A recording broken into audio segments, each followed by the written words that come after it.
365 Days of Sport.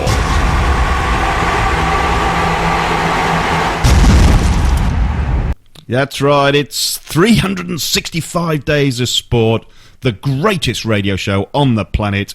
I am Beefy, as you probably know, and to my right is the effervescent, the everlasting, the ever-present Robert Bryce. Is that the official title of the radio show now? It is the greatest show of all time? Is that just how that's the tagline? That's how it's going? Oh, we're rolling with that. It's not a tagline, because it's you say it every time at the start now, and I don't know which episode's which sometimes if I'm listening back. Oh, okay. Which I do quite regularly. I do like listening to my own work. Oh, beautiful. Yeah, it's fantastic. Show number 8, by the way. Number 8. Yes. Keep going. Number 8. We're to the back of the scrum now. We're just going to run off the back. That's my Tane position. Randall. My position. Zinzan Brook. Kieran Were you Reid. number 8? I was a number 8, yes. I was sure I was you'd a be genuine number 8, yeah. Or a blazing. I thought you might be a bit of prop, a bit of hooker. Or I played hooker one season. Yeah. Never again. Yeah. Never ever again. I'll never go near the front row. Lock is the worst position in the world. Yep.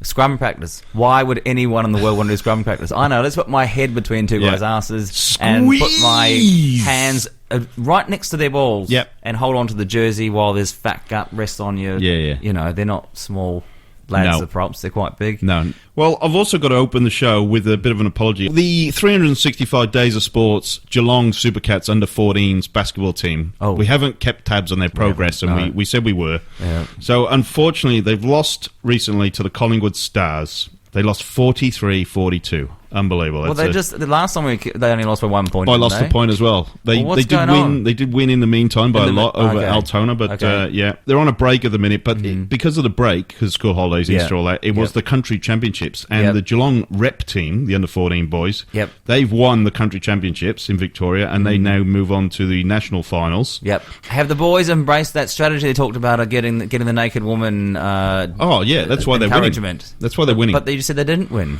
Oh, this is the rep team. Oh, so they've used encouragement to get up to that next level. So they've brought in the motivational tools. Yep. Get them to perform better. To have motivation. I mean, I like to have motivation in my life. Yep. I like to know that at the end of the day, there's a beer in the fridge. Oh, you yeah. know, and then I can get to that, and that sends me in my mind into like a psychedelic sphere. Oh, beautiful. And I come up with all sorts of brilliant ideas to take this 365 project to the to world. next levels. Yeah. Beautiful. I plug in the controls, I turn the desk on, and here I am ready to roll. Yep. You know, it's all thanks to those motivational tools. Small steps, man, small steps. It's big steps, large steps.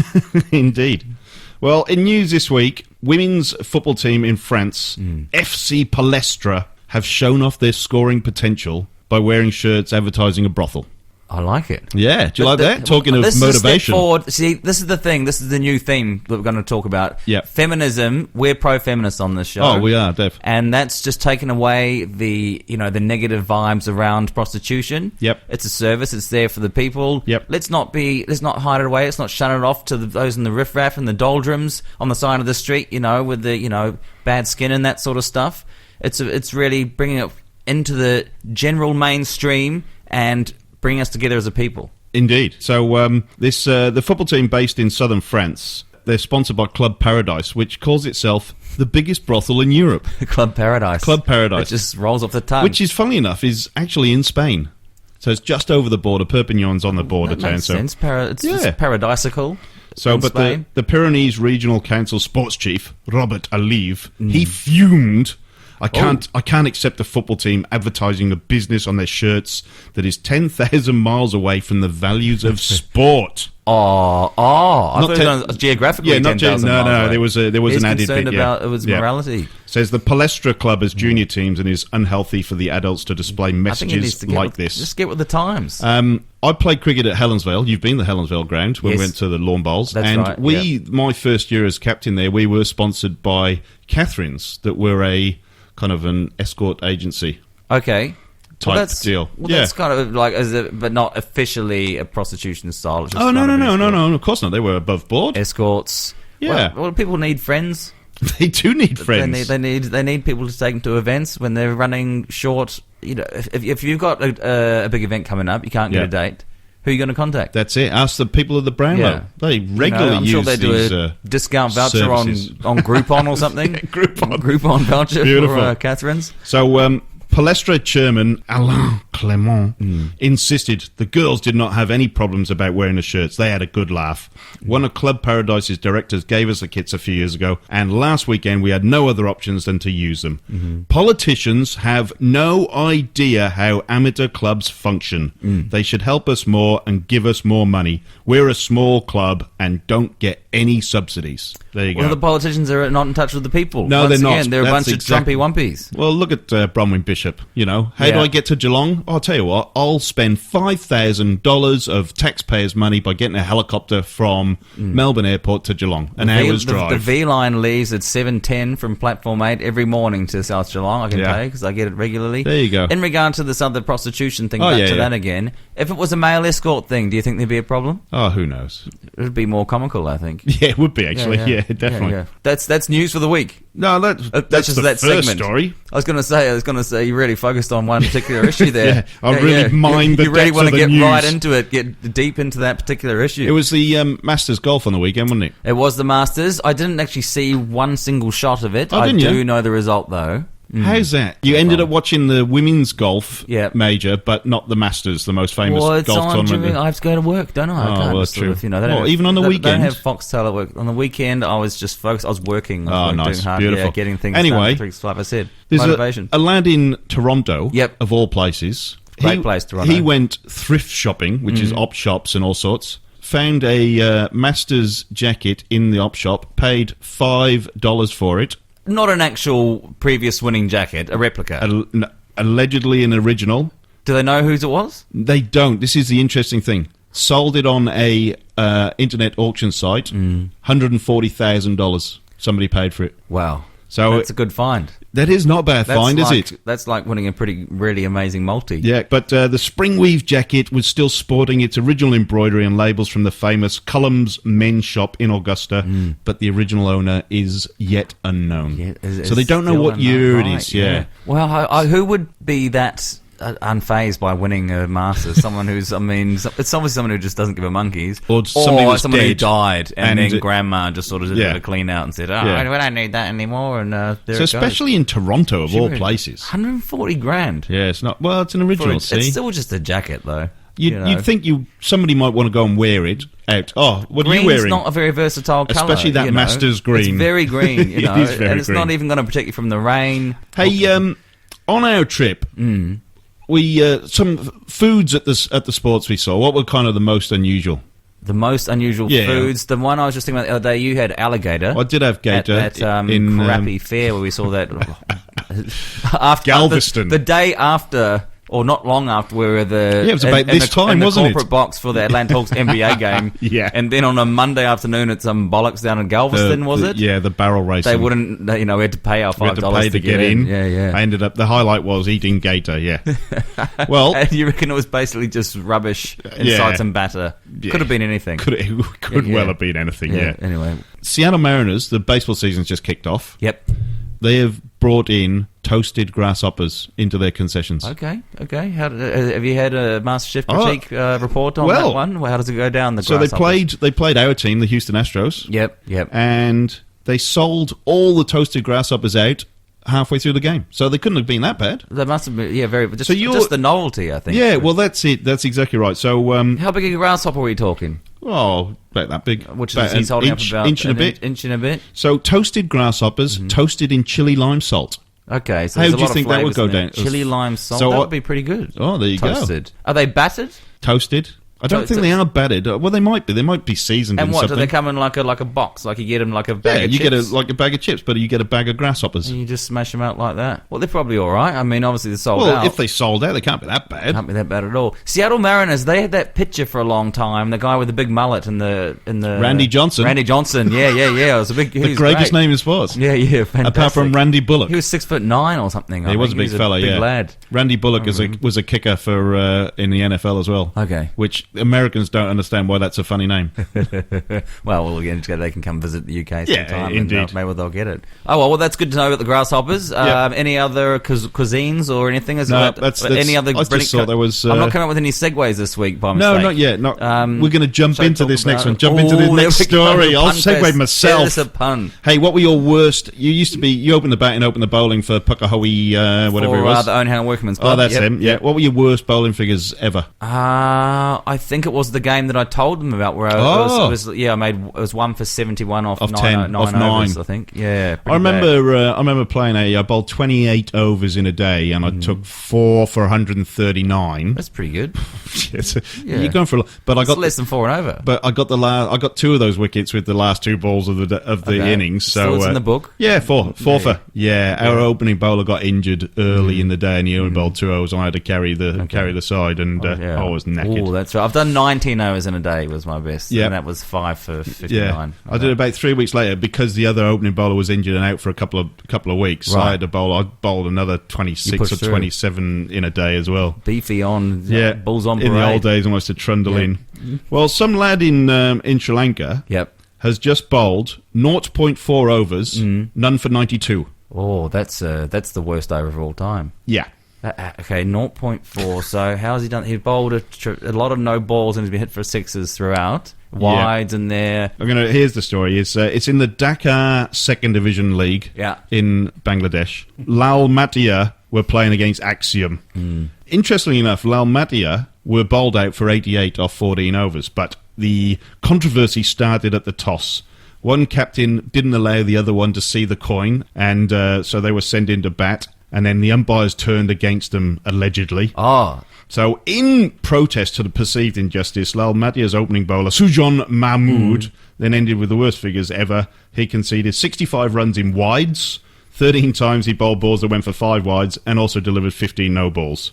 So, hang on a sec. So, this is have the umpires called this unfairly against him? No. He's bowled horrendous He's just deliveries? bowled horrendous, but he's not also tried. Okay. So it's kind of a protest. Kind of a protest, yeah. It's like, you're going to take us down, I'm going to take you down. So now. he actually bowled 32 deliveries, only 4 of which were legal. The 4 legal ones went for 12, so 3 fours. I don't think this is a record that's ever going to be beaten in a hurry. I don't think so, but I don't think it's good for Bangladesh cricket either. They're a team on the fringe. They're on the up. Now, do you remember Bert Vance? Bert Vance. Remember Robert Vance? Okay. Ooh, played for New Zealand. Canterbury. This Bert Vance conceded 77 runs in one 22-ball over, playing for Wellington against Canterbury. Well, so that'll be him. It's Robert Vance. Okay. He played for New Zealand, I'm pretty sure. Ah, there you go. Yeah. So that is the worst official figures for an actual proper first-class cricketer. Yes.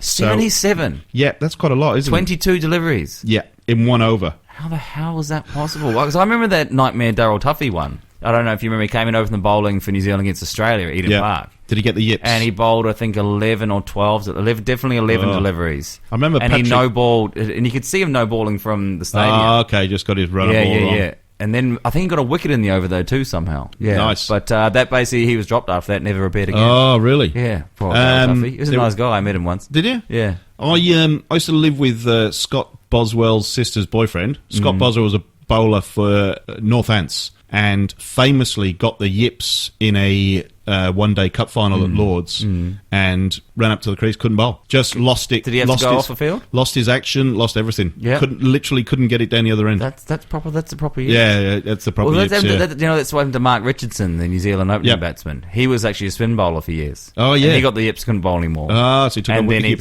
took up batting. Oh, yeah. Yeah. That's the worst figures of all time. Well, congratulations. What was the chat's name again? Sujan Mahmood. Of course it's Mahmood. How do you like that guy from Bangladesh who's got the one name? Mamadullah. No surname. Just that's it. Mamadullah. McLovin. McLovin. Yeah. Same deal. Mamadullah full stop. Yeah. That's it. Get on with it. Madonna. One of the great bowlers' names, Dutchman, Dan Van Bunga, he famously went for 6-6s, didn't he? Did he as well? So, yes. Well, Gary Sobers hit someone for 6-6s. Yeah, Herschel Gibbs hit him for 6-6s. Ah, yes, I do recall that. And Stuart Broad's got that record, hasn't he, as well? Yuvraj Singh hit him for 6-6s as well in 2020 World Cup. Yes. I did not know that at all. I think, didn't Ben Stokes go for 6-6s as well? He went for 4 in a row in the final. Oh, that's what it was. Yes, that's it. Of course it was. Against the West Indies, yes. Carl Braithwaite? Kenneth Braithwaite? Darren Braithwaite. Darren Braithwaite. Carlos Braithwaite. Carlos Braithwaite. Not Daryl Braithwaite. That's the way it's gonna be, little darling. Ooh, keep you a lid on go that one. riding on the horses, yeah. That's not him. Not him. He didn't play for West Indies. Definitely not him. Well, there's been a lot of people taking a bit of a hiding, but yeah, it makes me feel a lot better about my 8 for 71. Talking about 71 off 8. Yeah. Talking about getting a bit of a hiding, Peter Alice, who's a golfer, talking of the Masters, he's caused a sexism row by referring to the short skirt worn by Sergio Garcia's fiancée when she ran on the green. Anti-feminist. Yeah. Alice was heard saying, kind of on a muffled voice, "She's got the shortest skirt on the campus." So, he's keeping a very close eye on things. Well, did you say his name was Peter Alice? Peter Alice, yeah. Okay, I've got to interject the story here. Okay. Peter Alice was a social worker counsellor at my high school. Right. Who it was later found out was a paedophile. Oh, nice. And unfortunately, Matthew, you've popped up my brother again. Brilliant. He was a delinquent at high school, got in trouble. Matthew was? He basically went to high school. I'll tell you, why was Matthew a delinquent? Was he going around punching people? No, he wasn't going around punching people. Kicking people in the head? He got it all wrong. No, he just didn't like doing homework at all fair and enough. was frequently in trouble. So it wasn't violent. More than capable. But he was, during the times of strife when he wasn't performing with his homework, was counselled by Peter Alice. Peter Alice, yeah. The now convicted paedophile not the multiple major winning golfing and commentator. Fortunately, not him. No, the other one. Yeah. The other one. Yeah. Fortunately, at the time, my father was present for the session, and it happened in our own home. Yep. So he wasn't able to have a crack, Peter Alice. Right, okay. But he isn't. Ironically, he's been such a bad boy. He's getting counselled by this guy. Oh yeah, thanks for coming. Good luck in jail. Isn't that amazing? That is amazing. Yeah. So there's a couple of tweets as soon as Alice made these comments. Shabububuawa. That's his Twitter name. Good luck finding that.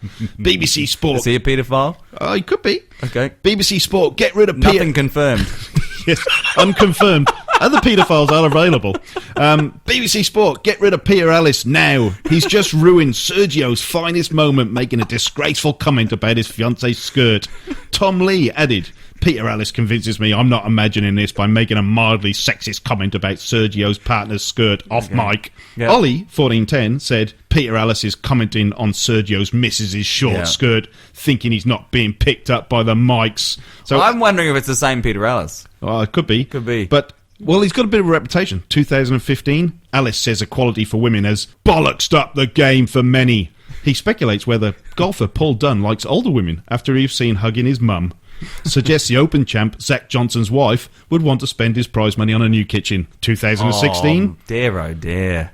2016, he says, women who want to join Muirfield Club should marry a member after it rejects letting females join. And then in 2017, already, we're only in April, reveals he does not care for macho women that are prevalent today. Well, all I can say is on behalf of 365 Days of Sport, of Kieran Beefy, Blake and Rob Bryce, we are pro-feminism. Yep. And that is a disgrace. I'm appalled. Let her wear no skirt if she wants to. Exactly right. Let her be naked. We're nothing. See, this is the thing as well. Peter Alice, he's 86. And he's a pedophile. And he's a pedophile if he's the one from King's College, Auckland. Who's here to comment? Who's here to comment? I mean, it's just a bit of leg. You're off sodomising young boys. Obviously. That's not what we do. Yep. And, But what I'm saying is, he's 86. Society. Why is he still employed as a commentator at 86? Well, what can he offer to the game? I mean, you do get to a point where you think, okay, I'll give it away. Yeah, exactly. I mean, even the great Richie, of course, when he turned 80, he sort of started. Oh, yeah. He'd come in for the odd session he here says, and there. not too interested. Yeah, of course, he certainly was not any of those other things that we mentioned before. He's a gentleman and a hero. This man needs to take a leaf out of Richie's book. Indeed. Richie is the role model,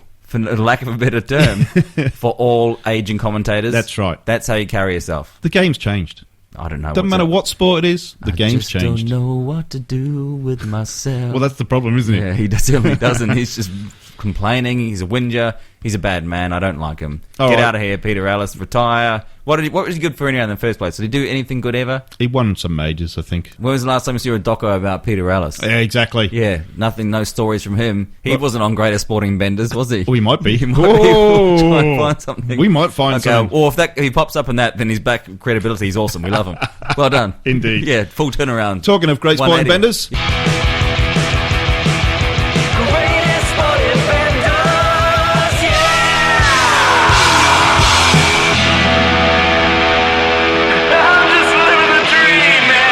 This is their favourite. I've had so much feedback. Just this one section. People love this. Do people realise all we do is just jump on Google and print out some story and read it? Oh, did you find your own story? Oh no, I mean obviously there's a real personal touch. You know, lifted the game there big time. Yep. But I'm glad people like it. Oh, they do. It's endlessly fascinating, and there's some great stories out here. What have you got this week? You got something special going? I've gone ice hockey. Ice hockey. This is a strange one. We actually saw this guy play on the trip. Was he Rangers or was he Capitals? He was Capitals. Okay. And he scored possibly that amazing goal at the end. What was his name again? Alex Ovechkin. Alexandra the Great, he's referred to. That's his nickname. He is the best player in the world, but people will argue because he's Russian instead of Canadian or American. Right. So he's in Greatest Sporting Benders this week? He is. Okay, and he's only like 20... This is bound to be good because he's a great player. He's only like 30. Right. So if you search him on Instagram, he's always drinking and he's always having a party. Ovechkin even partied with Vladimir Putin. Right. When vodka off. He was helping him drink out of the World Juniors Tournament trophy after Russia won it. So this is the World Juniors, and they were drinking out of the trophy with Putin. So that's unbelievable. Ovechkin, doing the Russian polka. yeah. Whatever came. Dancing Bear. Yeah. Ovechkin got a little wasted during an autograph signing at Wayne Gretzky's restaurant in Toronto. On the topic of partying and drinking, he says, "I don't want to be 30 years old and look back and say, I wake up at 9, I go to the gym, then I skate, then I take a rest, then I watch hockey and go to bed at 9. I'm not that type of person. I'm an open person. If I'm going out, hey, I'm going out. If somebody doesn't like it, it is what it is. That's the situation you understand when you're young. My culture isn't going to change. I'm Russian. Brilliant. It's never going to change." See, the key word is that he's an open-minded person. Yep. If you're open, then anything can happen. He's also made statements about what kind of beer he drinks. Just give it to me. Okay. Beer is the same everywhere. After 3 glasses, you can't understand if it was good or bad. Right. He was then asked about his mortality. The question isn't available, but his answer was a doozy. If he only had 1 day left to live, Ovechkin said he would drink himself to death. That's great. I know. Bold statements. If I find out I would die tomorrow, I'd most likely go to a liquor store and start drinking everything. To forget everything, fall asleep, and not wake up. But so last day on Earth, he's going to do that. He's just going to get rat-assed and just sleep through the end of it. Off, just done and dusted. The old last day on Earth thing, it's quite a dilemma to put forward to people. Yeah, there's all sorts of options, generally morally not sound ones. No. But I will tell this one. I was watching I was quite surprised as a young lad watching afternoon school TV. Yep. And they went around around the university park, asking people what would they do if it was the last day on Earth. Oh, yeah. And it's like, I'll go to the bank and get some money and go on a major shopping spree. And it's like, I'll just go out and party and have a great time. And then it got to this last guy, and he just sort of goes, so what would you do if it was the last day on Earth? And he took a moment and thought and just said, probably just go around raping people. Okay. Live. And then they cut back to the studio. All right, up next, Bugs Bunny. Brilliant.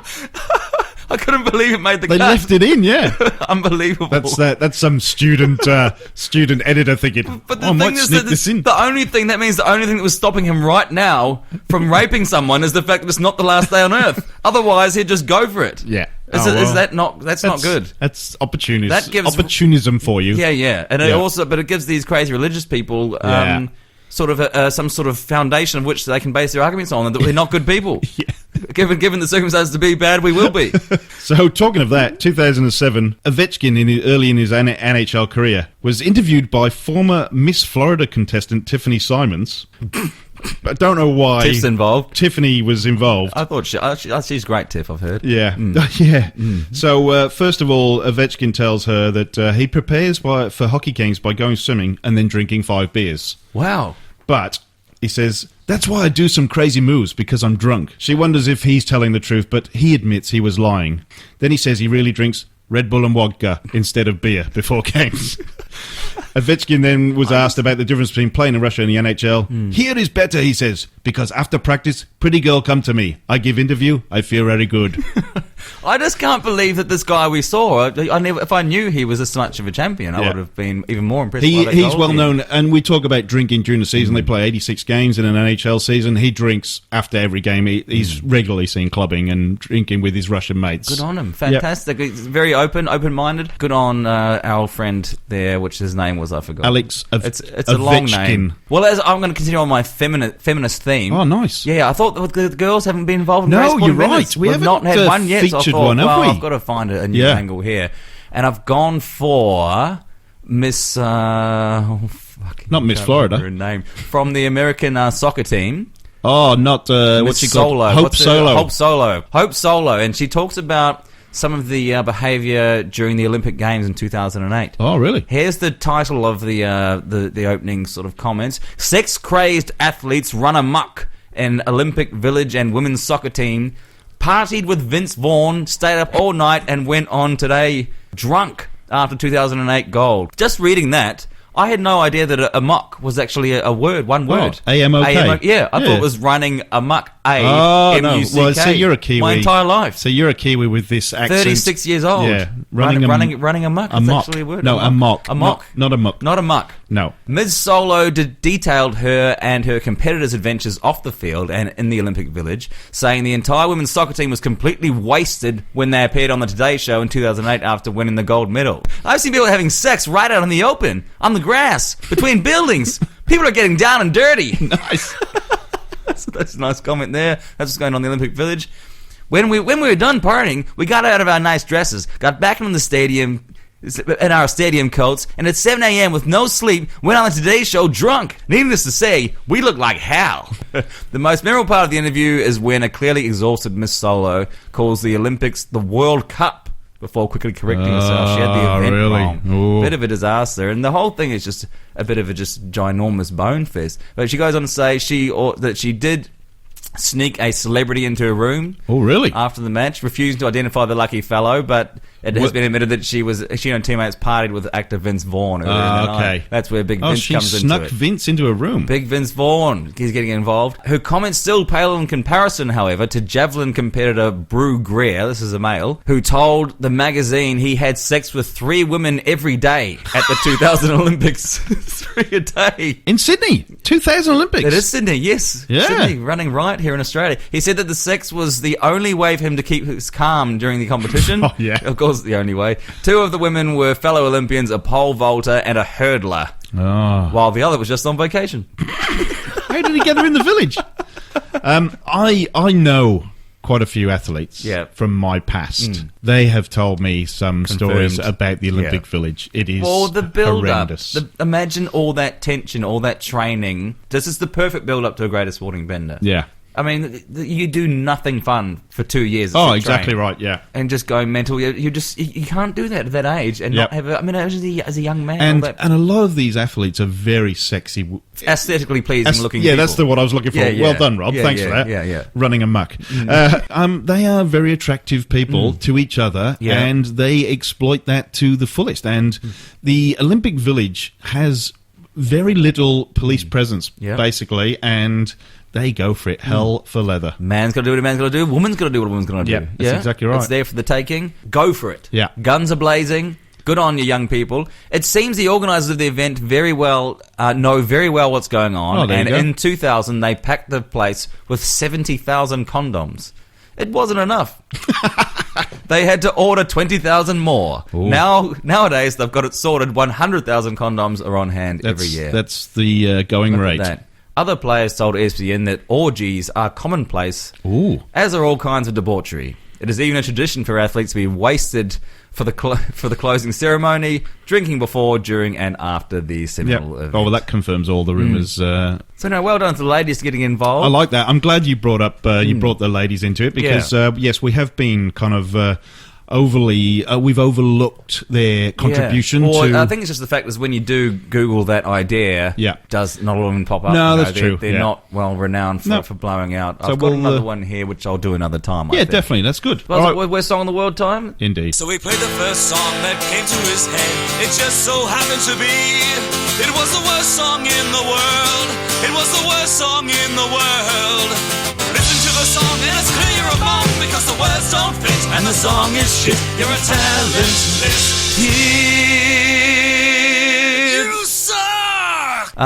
What have you? I'm going to go first on greatest worst song in the world. Yep. I'm going to put this out there before I start. I think I've just found the best worst song in the world. Oh, nice. I'm looking forward to this. This is phenomenal. Something happened in 1986. Because Calgary Flames you had the other day with 1986. Yep. This one's 1986. And I've looked up quite a few.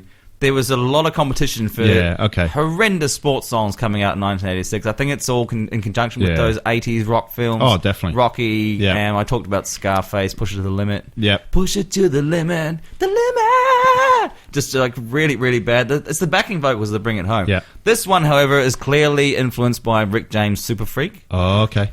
And it's from the LA Rams. Oh, yeah. LA Rams in 1986. Are they still in existence, LA Rams? Well, funnily enough, they've just moved back to LA from St. Louis last season. So they were the St. Louis Rams. So it's topical. For 20 years. And just last year, they were back to being the LA Rams again. Well, this is phenomenal. It's got, if you actually see the video, it really brings it home. Unfortunately, obviously on its radio, we can't show you that. Yeah. But there's a choreographed dance routine by the team, and even members of the team doing a rap. Oh, cool. All right, so I really feel this covers all bases nicely, and this is the LA Rams with Ram It. Hey!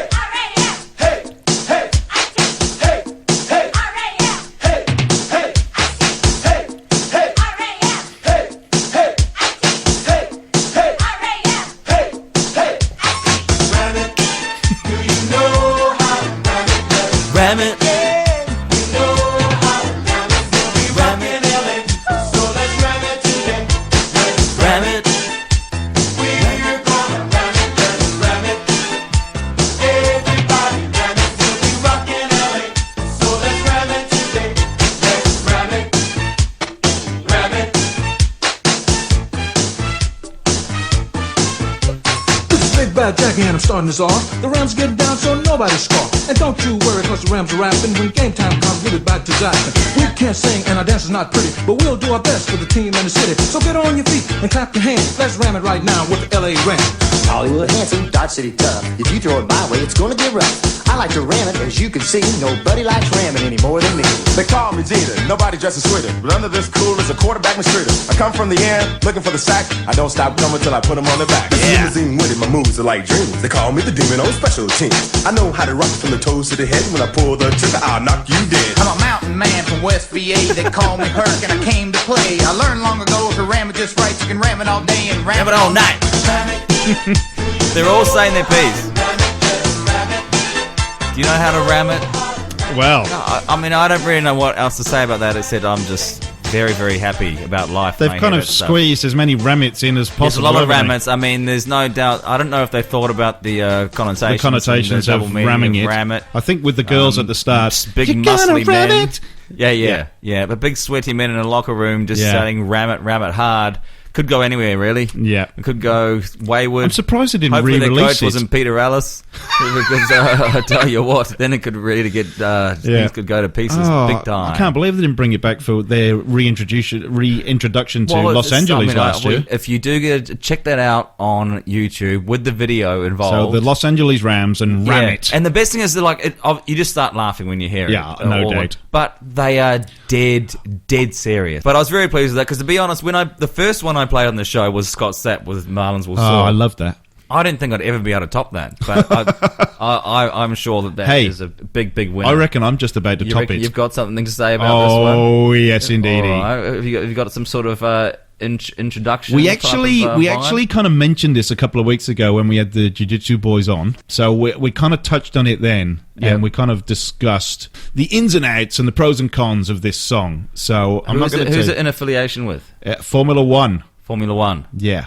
Okay, that's all you're going to say at this point? That's all I'm going to say at this stage. All right, this is very cryptic and mystical. Yeah. The suspense is building. I'll just let you know, this guy, he kind of messed around with music allegedly in his early days, and when he retired from Formula One, he actually bought a cafe/restaurant so he could perform. So this is another one. It's actually he's a former driver. He's a former driver. Okay. He went and bought his own cafe. His own cafe so he could perform his music. This, I think you've mentioned this. We did. I did. Yeah. I can't think who it is right now. So we'll play the song. Here it is.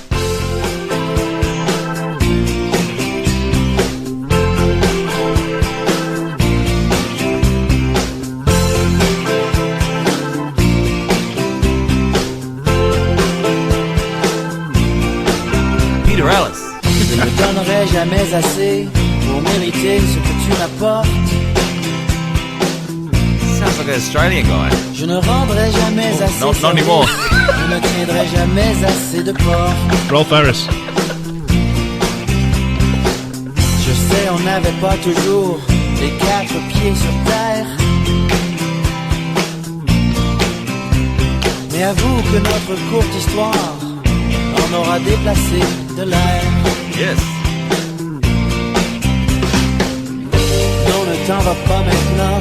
Prends quelques temps pour y penser. Après, on partira. Tu seras comme tu veux.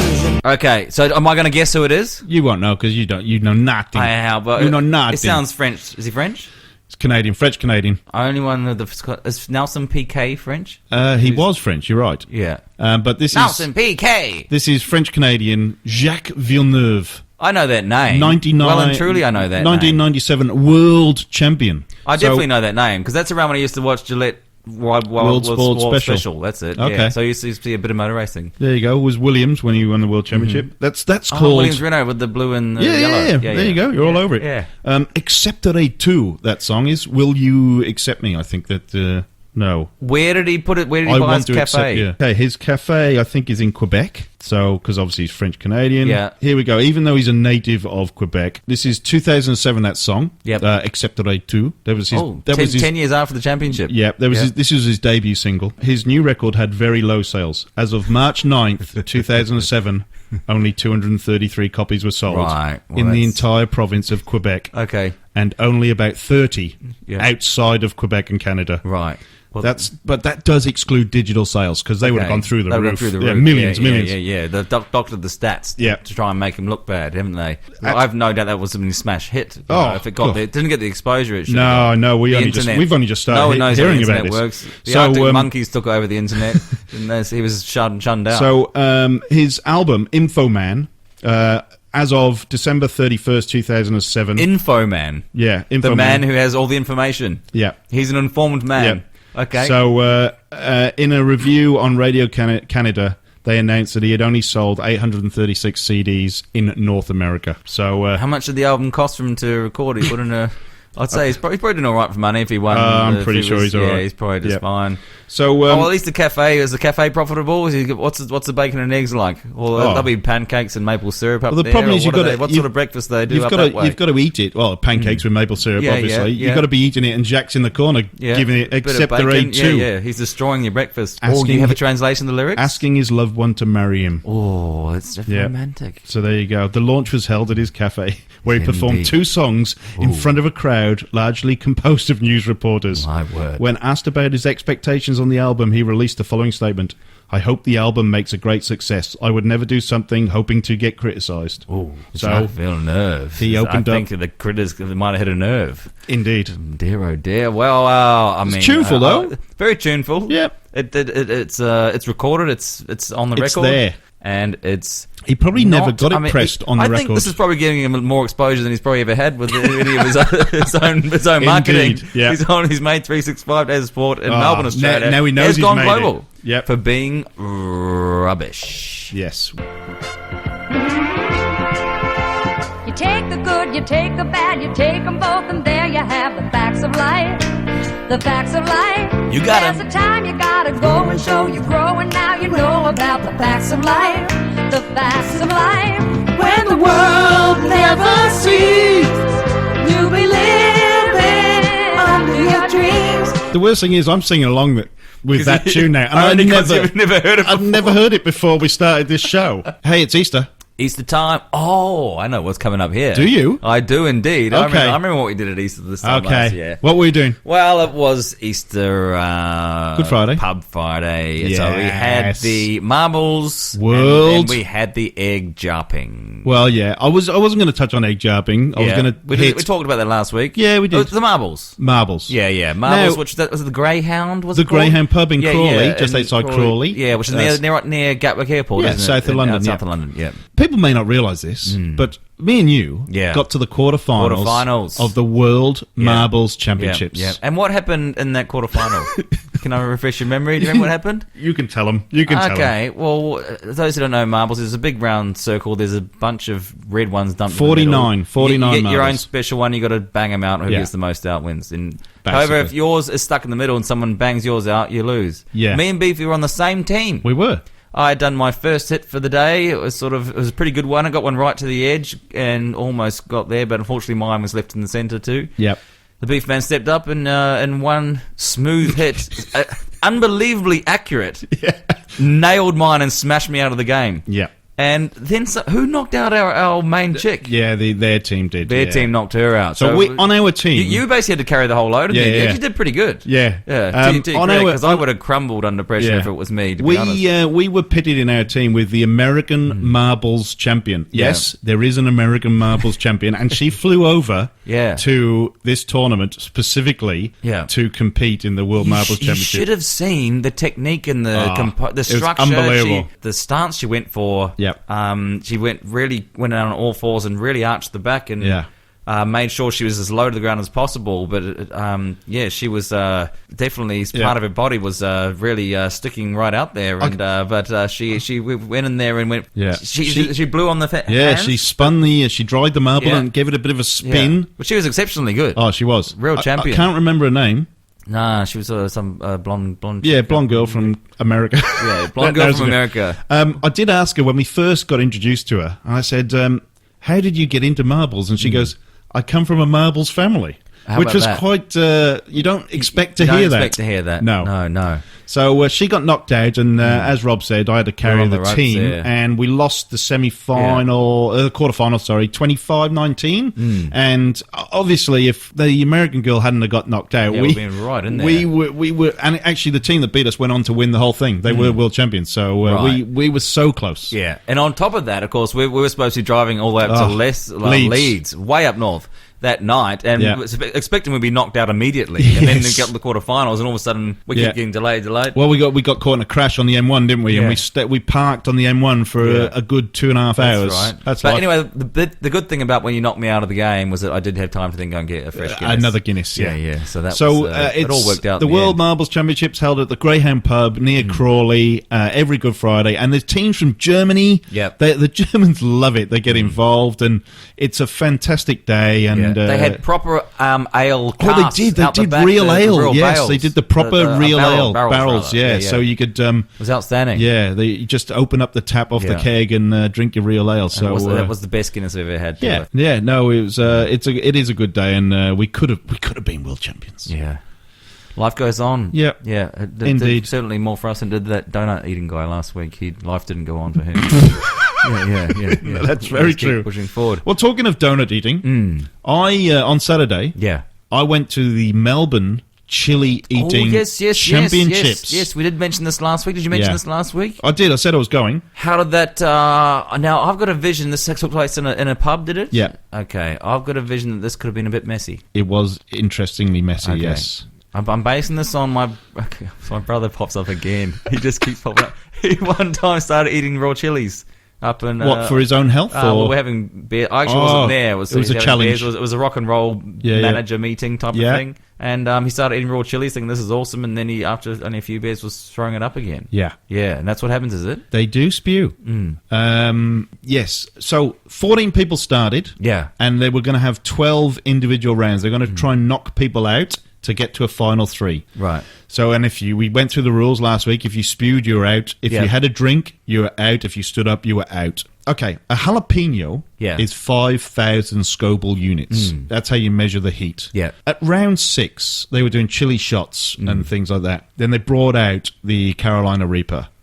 Carolina Reaper is over 2 million Scoville units. That's how hot this thing is. Sounds pretty hot. Yeah. Anything with millions, it's going to do some considering damage. a jalapeno is too hot for a lot of people, and that's only 5,000. This thing's 2 million. And it just turned into a vomit fest. Yeah, essentially. Yeah. You reckon the outside alleyway was there was just... Oh, mate, it was a war zone out in the back alley. What sort of stench are we talking? Was it just pure vomit or was it a bit of chili vomit? The chili in the vomit. Yeah, There's anything Good you've combo. eaten in the day, but a touch of spice. Yeah. In the end, after 12 rounds, there were 3 people left. 2 girls and a lad. Yeah. They basically go to sudden death in the finals. The first round of the final, the guy spewed straight off the bat. Okay. He had enough. The 2 girls went head-to-head for another 10 rounds. Yeah, feminism. Yeah. Pro-feminism. We girls love beat the the guys. girls. Girls beat the guys. What they were doing, they were running out of things to give these 2 girls to eat. So what they were doing, they were shoving a dried ghost chili inside a habanero,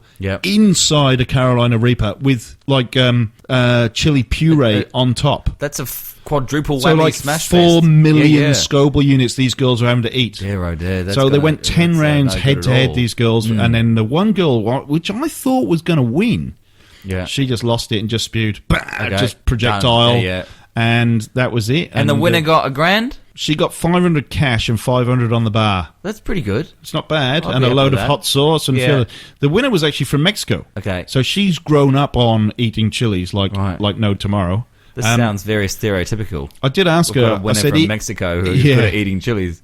Yeah, I did ask her afterwards. Was she wearing a sombrero? No, she was blonde. Actually, she was blonde and she had a poncho and a sombrero on. She was called Mina Luna. Urban sombrero. Yeah, and I asked her if there's actually a chili out there she won't eat. Yeah, and she said there's one called a habanero. Yeah.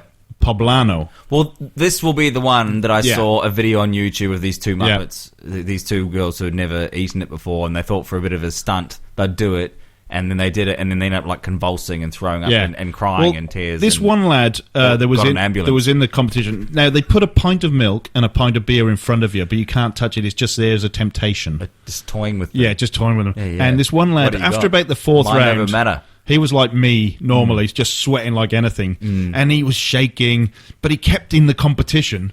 And they kept feeding him stuff, and he kept eating it, and he was shaking. Yeah. And when I went out the back after he kind of pulled out of in about round 7, he was out the back in a fetal position, just and St. John's ambulance were called, and it was all worth it. Well, I hope he had ambulance insurance. The things people do for $500 cash. So but apparently they do sign a waiver. Well, I must. You told me about this on Sunday, mentioned it briefly, and I went on Monday night. My flatmate, the great Bruce Pullen, he invited me on a duck night, eating of duck at Love a Duck. Oh, which is, I know where it is. You know where it is in Port Melbourne? I shop there. Oh, it is a great place. Oh, it is fantastic. We went there, and you get there, there's 10 of you, 5 pairs of 2. Oh, yeah. We're lucky enough to get a bit of a freebie, you see. And he told me there's lots of wine, so I definitely was in. Oh, you were in. Free wine. At the dinner table afterwards, we're all sitting around, and somehow spice came up and chili came up. Yeah. And it's all quite civilized, and people talking about duck and drinking nice wine. And I chose that as a great time to tell people about the chilies, eating chilies and vomiting that my flatmate had witnessed over the weekend. And you've never heard louder crickets in your entire life. Oh, really? There's no one interested. Oh, okay. But I had a little bump on sort of thing. Yeah. Fortunately. Did you make some friends at the duck eating? Well, they by the end, they very much liked that. I think they like Bruce a bit more than me. He's a little more civilized. And also, I told him he's an ex-chef. And right. He's got a nice little soft English accent, and I think they were quite impressed. Okay. So if there's munters, they'll probably warm to me more, because they're not so easily offended in my people. Yeah. Yeah. As you can tell by this show. Peter Alice. Going out to you, Peter.